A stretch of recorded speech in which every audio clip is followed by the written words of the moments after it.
Don't you know that you're beautiful, just the way you are, just the way you came. Don't you know that you're beautiful? Hi, I am Sister Soyuna Pasiva of the DC Sisters of Perpetual Indulgence. Welcome to the 50 Days of Pride.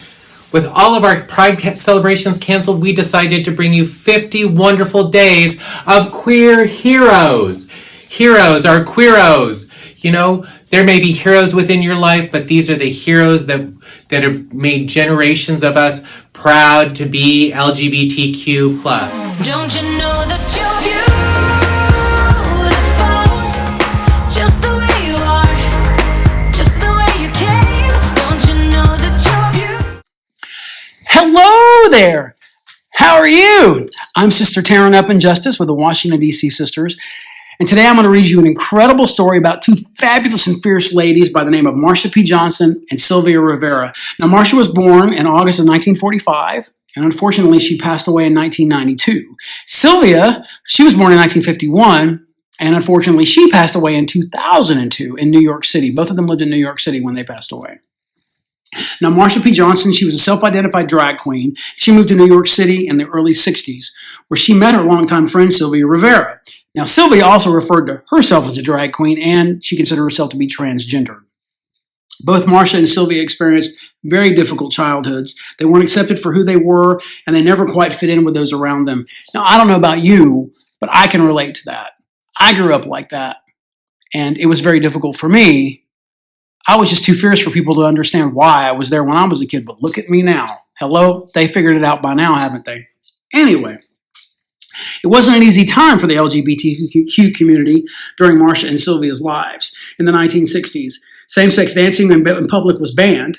Can you imagine? They weren't able to dance with someone that they liked. Even if they were just friends, they couldn't dance with them because they were the same sex. How stupid is that? Anyway. Bars were prohibited from serving gay people of alcohol, and people could be arrested if they were caught wearing fewer than 3 pieces of clothing that matched the gender they were assigned at birth. Hello, can you imagine what would happen to me back then? Anyway, there weren't that many places in the gay community where folks like you and I and other members of the gay community could go and dance and express themselves, but the Stonewall Inn was one such place. I've been to the Stonewall Inn in New York City. I love it. I hope you get to go there one day. It welcomed drag queens. It welcomed people that were different. It was just an incredible place that invited people that were often excluded from other gay bars by cisgender gay people to come and have a good time. They were safe there. Unfortunately, though, even in the Stonewall Inn, the patrons were regularly harassed and abused by the police.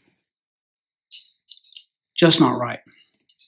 And on June 28th of 1969, when Marsha and friends were out celebrating her birthday, the police raided the Stonewall under the pretense of catching the bar selling alcohol without a license. A number of people were arrested, dragged out of the bar, and forced into police cars and paddy wagons. However, the LGBTQ community had had enough of the police harassment, and within minutes, a riot had been breaking out. They were tired of being treated like they were second-class citizens. No one should ever feel like they are second-class. No one is second-class. You are not second-class. You are wonderful. You were special. You were fantastic. Anyway, Marsha and Sylvia were both involved in those riots that night. They resisted arrest, and they were encouraging the ever-growing crowd to stand up and fight for their rights. Their bravery that night helped lead the gay liberation movement. And 1 year later, the very first gay pride parades were held. That same year, Marsha and Sylvia founded STAR, the Street Transvestite Action Revolutionaries. Yes, it's a group that is dedicated to helping homeless, young, transgender people.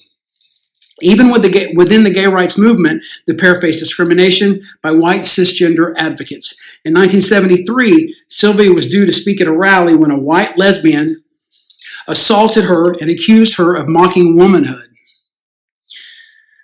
In response, Sylvia reminded the attendees there what they owed to her and to all the other non-gender conforming people of color who fought at Stonewall and continued to fight for their gay rights. Their bravery and determination helped shatter barriers for future members of the LGBTQ community, and they will always be remembered as fearless and courageous for their part in shaping the LGBTQ community.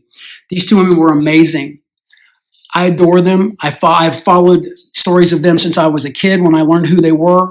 And I am so grateful that because of them being here, that I'm able to be here. And I'm able to be here to read you this story. I love you all. Hope you have a wonderful day. Take care. Sending you many hugs and much love.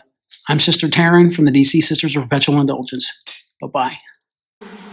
Don't you know that you're